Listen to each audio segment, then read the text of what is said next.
Rebonjour et bienvenue sur la troisième et dernière partie sur l'épisode 14 de Paradoxe de Fermi. Je ne vous laisse pas attendre, c'est parti.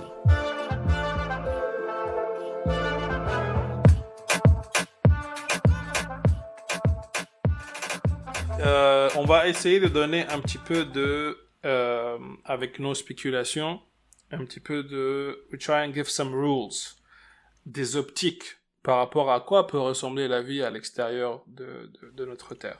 Mm-hmm. So, il y a un truc qu'on appelle the Kardashev Scale. Ça, je connais pas. L'échelle de Kardashev.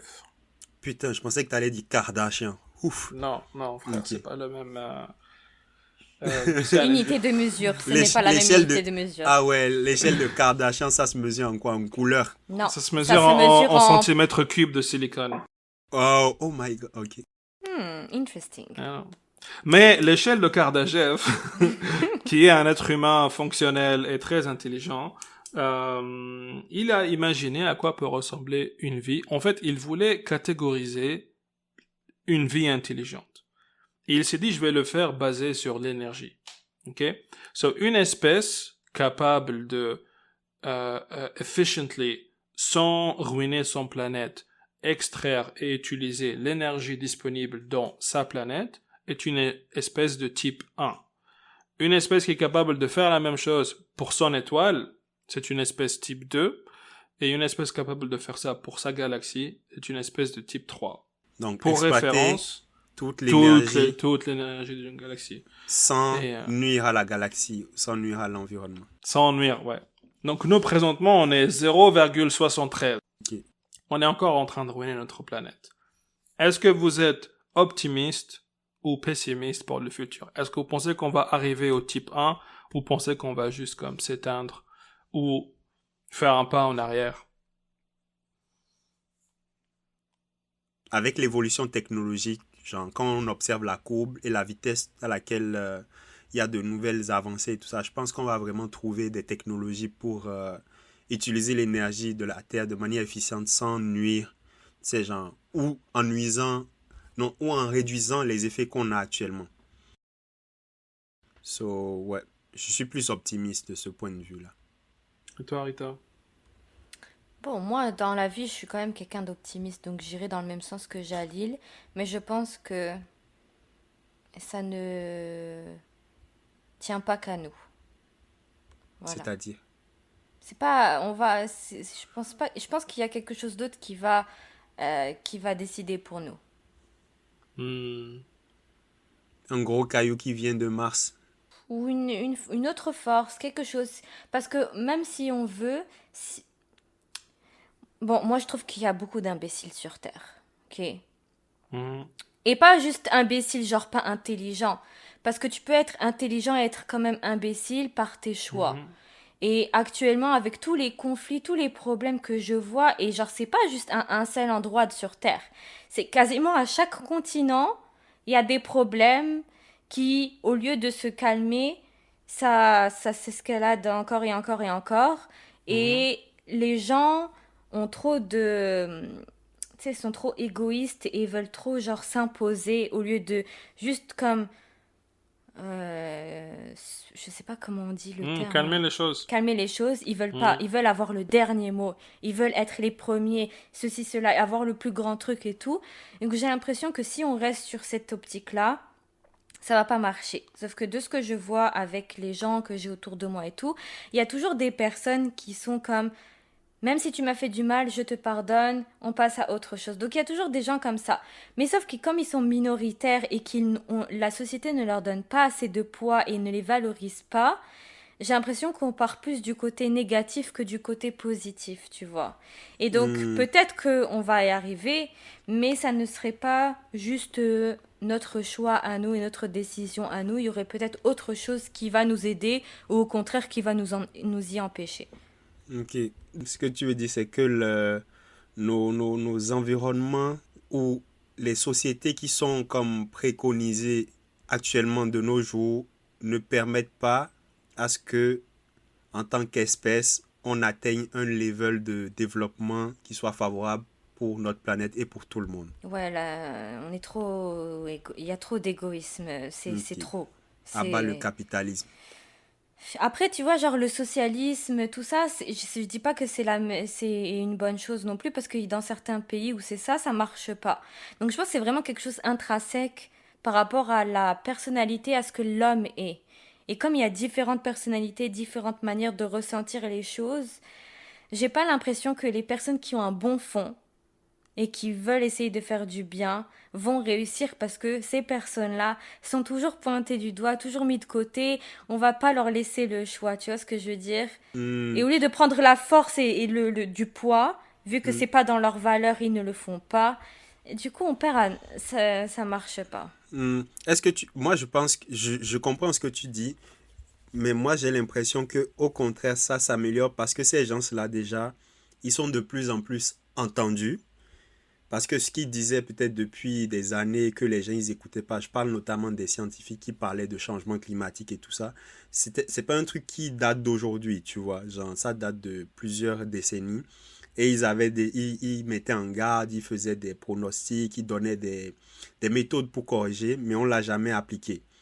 Cependant, maintenant que les conséquences de ce non-respect là sont de plus en plus frappantes, on commence par les écouter, tu vois. On les écoute, les gouvernements mettent en place de plus en plus des politiques pour vraiment aider ces gens-là à Pas tant trouver que des ça, solutions. ils te font... La politique te disent qu'ils aident, mais il y a toujours leur profit qui passe avant tout, et les vraies lois qui vont faire changer les choses, en fait, ils veulent que ce soit le peuple qui change les choses, alors que les vraies personnes qui polluent et qui font des trucs, c'est genre les grosses industries, tout ça. Et vu que eux, ils sont avec eux, ils leur demandent pas de faire cet effort-là. Donc au final, Hmm, c'est comme si tu faisais un pas en avant, mais t'as genre 10 000 tonnes à tirer derrière ok, toi, et ça c'est... n'avance Ok, pas, tu vois. ok, ouais.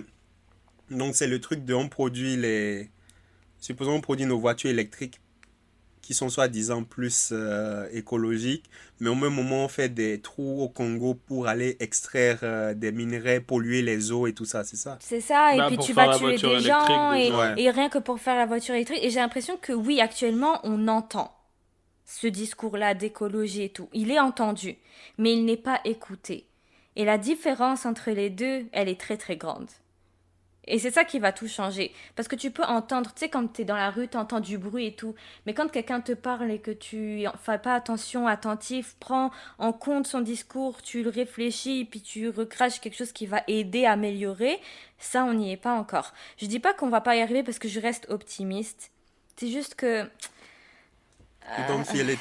I mean, bon, scientists, mais les gens, ils prédisent que si on va faire le passage à type 1, ça va être soit dans ce siècle-là, genre jusqu'à 2100, on va dire, Mhm. soit dans super longtemps, ou soit on est éteint, Et on a déjà eu comme plusieurs, tu sais, il y avait l'histoire l'officier soviétique, là, qui a refusé de commencer la guerre nucléaire. Puis il a eu les ordres. C'est comme tu vides l'arsenal nucléaire de l'Union soviétique durant les années 80, et il a dit non. Et qu'est-ce qui Et lui est arrivé? ouais, Et qu'est-ce qui lui il est a arrivé? il a été court-martialed et il s'est enfui de l'Union soviétique, et maintenant il est... Mais c'est vraiment comme, si tu cherches à un héros qui a sauvé le monde, c'est ce colonel-là. Donc, Ça me parle plus, tu vois, que... que ces imbéciles qui nous dirigent. So là, on a parlé un petit peu de est-ce que c'est possible, est-ce que c'est pas possible pour la vie à l'extérieur. Moi, j'aimerais bien vous poser... Bon, it's a thought experiment. OK?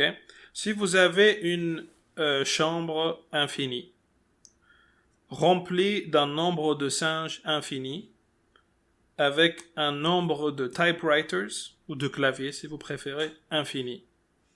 Est-ce que c'est possible pour que les singes écrivent, je sais pas moi, Les Misérables ou Hamlet?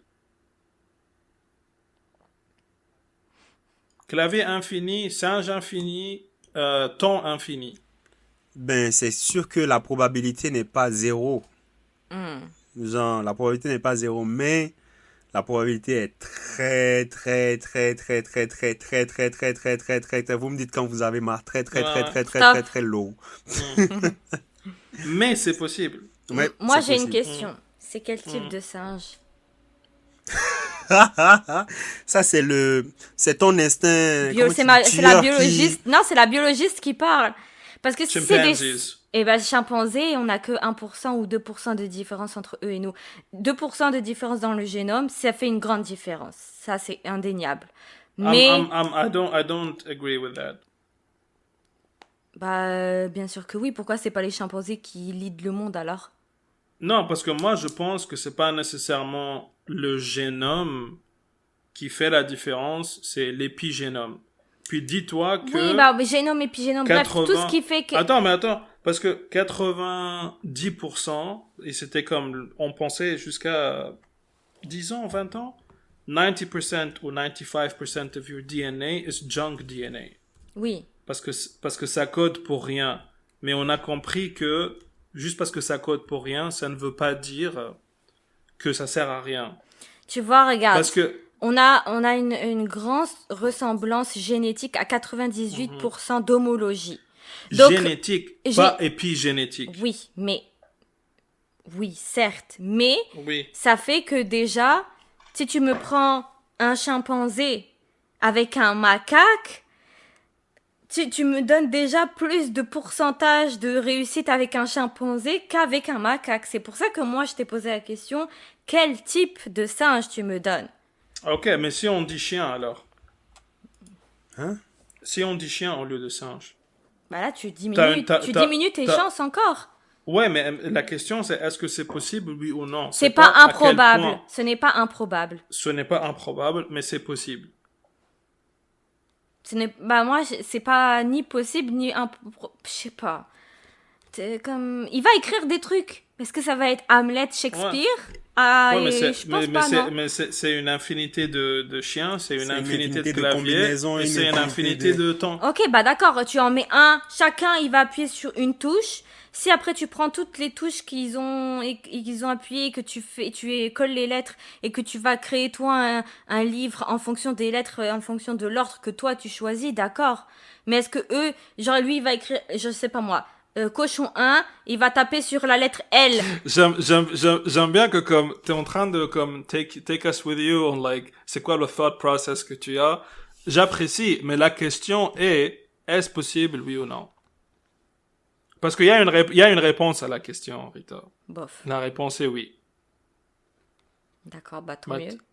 Mathématiquement, il y a une chance, autant improbable que ça l'est. Et pourquoi je pose cette question? Bah, c'est ce que je disais.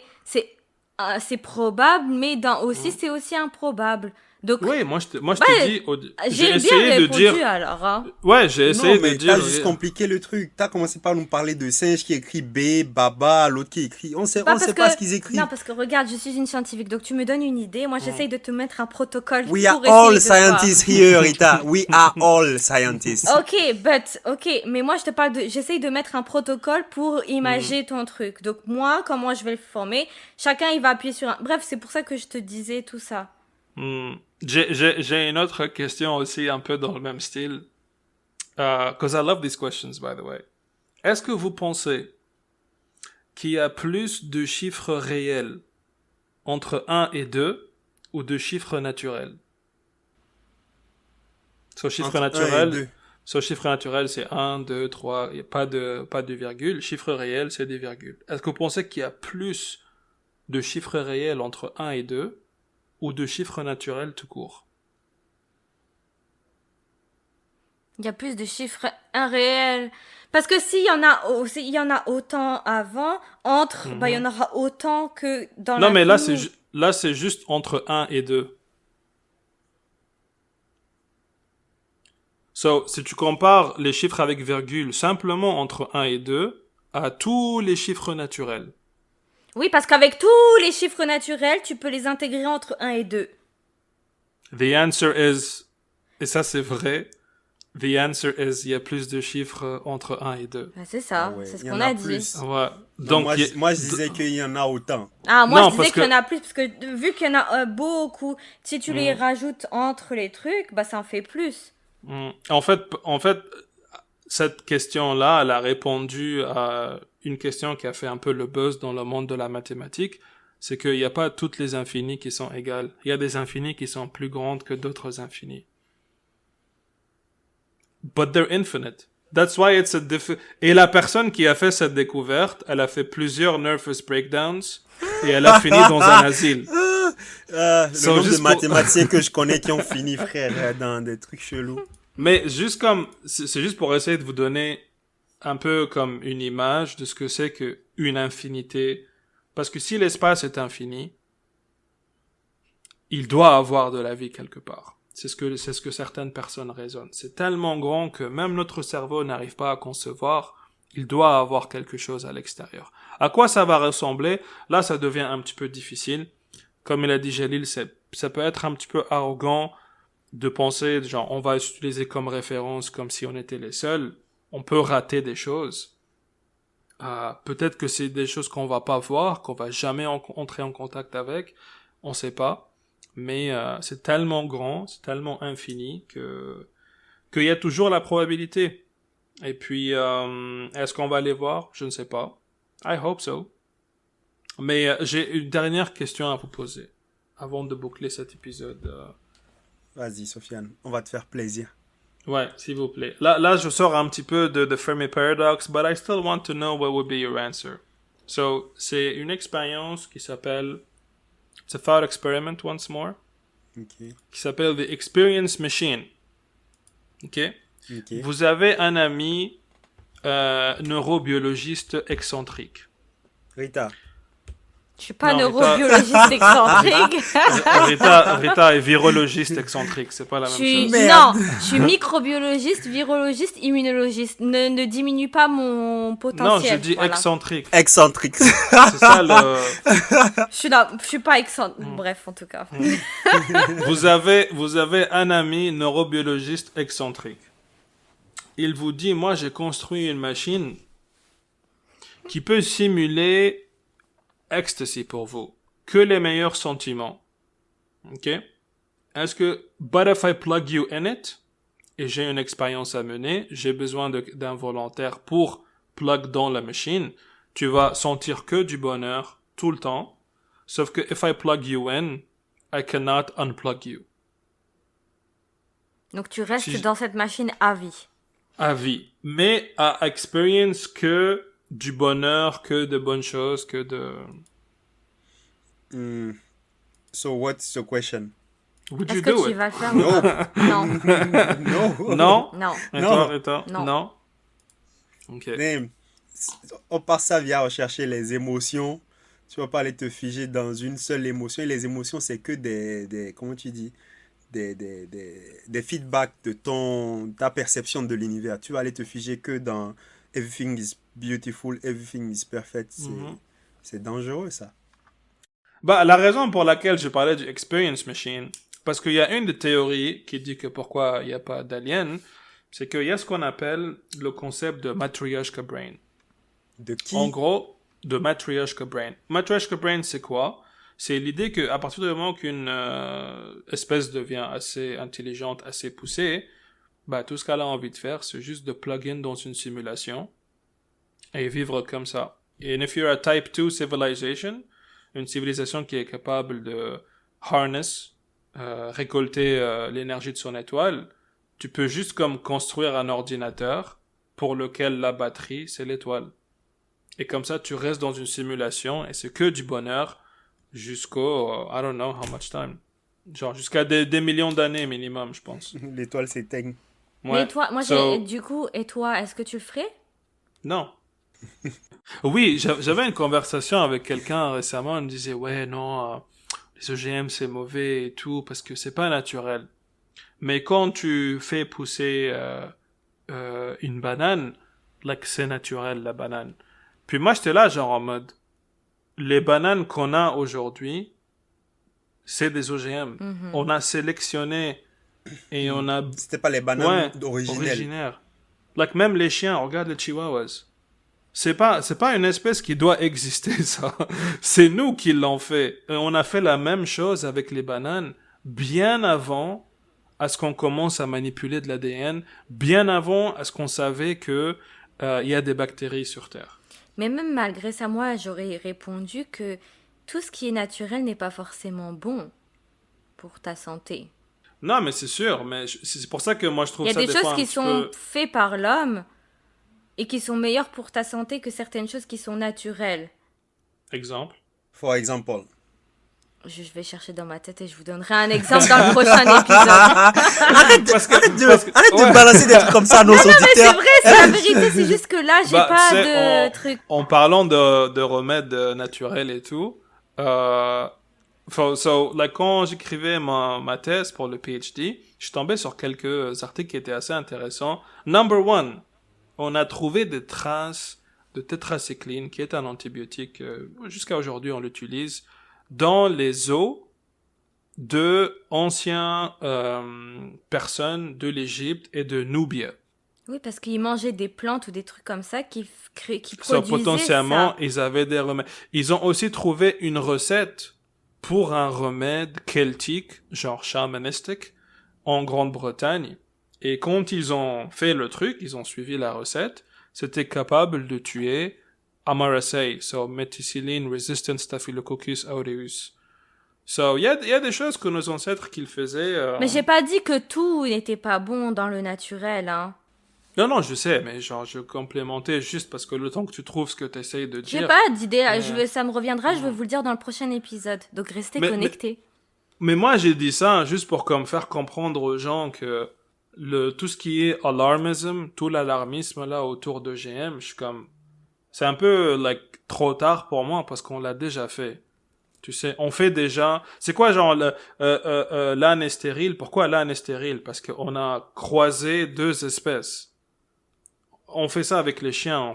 Les seuls, pour l'instant, on n'a pas fait ça avec les chats, ou du moins certains peut-être essaient de le faire, mais on n'a pas complètement domestiqué les chats d'un terme biologique. Parce que quand tu domestiques une espèce, c'est que tu changes irréversiblement son ADN par la domestication. Comme est-ce qu'elles ont fait les fourmis pour les levures? Elles ont domestiqué d'autres êtres vivants. Sur ça, les amis, écoutez, moi je ne sais pas si vous pensez qu'il y a de la vie à l'extérieur ou pas, ou si on n'a pas, ou si on n'aura jamais, on n'aura pas le temps de les voir. I don't know. I hope maybe this episode made you think about it d'une façon intéressante, pas nécessairement d'une façon déprimante. Et puis, si vous avez écouté jusqu'à la fin, je vous remercie pour ça. Attends, moi j'aimerais dire quelque chose. J'aimerais bien savoir qu'est-ce que eux ils pensent. Est-ce qu'ils pensent qu'il y a de la vie ou est-ce que ça n'existera jamais ou quoi? Donc vous pouvez comme nous écrire en DM. Mettez 1 pour il y a la vie, mettez 2 pour il y a pas la vie, mettez 3 pour I don't care. Sur YouTube en commentaire. Mais il y a des gens qui veulent pas peut-être écrire au vu de tout le monde, donc vous pouvez nous écrire en DM sur Instagram. En utilisant 1 pour il y a la vie. Oh. Non mais j'arrête. C'est fatigant, je te jure. Mais c'est ça, comme n'hésitez vraiment pas à venir nous écrire et tout, ça va nous faire plaisir. Comme nous, là, on a des discussions entre nous, c'est bien et tout. Mais le but du podcast, c'était aussi de discuter avec d'autres personnes et de partager nos réflexions avec vous. Donc, n'hésitez surtout pas. Ah ouais, on ne mord pas. Le podcast, c'est faire de la moula. Du modcast. Ouais. Du modcast. Ouais. Mais c'est ça, comme Dieu. n'hésitez vraiment pas, on ne mord pas. Au contraire, on sera ravis de vous écouter et de parler avec vous. Et puis, si l'épisode vous a plu et si d'autres épisodes vous ont plu, n'hésitez pas à partager, à parler autour de vous. Ça va vraiment nous aider pour le référencement. Merci de hijack Merci. mon épisode. Mais juste si vous avez aimé, vous pouvez aller voir nos autres épisodes. Merci pour tout. Et puis je vous dis à la prochaine. Ciao, ciao. Bye bye. Peace.